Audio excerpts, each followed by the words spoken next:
Now let's say you want to do that from the home menu. The first thing you need to do is open up your settings. You can use the shortcut Alt+P.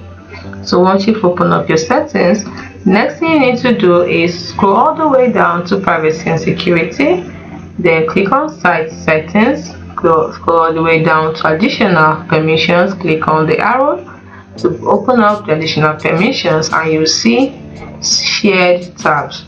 Now you click on this option and decide to be able to use this shared tab feature to scroll and zoom shared tabs. Now if you want to allow this, you click on this. If you want to disable it, click on this. It is as simple as that. But since we want to allow this, it means we are allowing the site to be able to scroll and zoom shared tabs. It's as simple as that.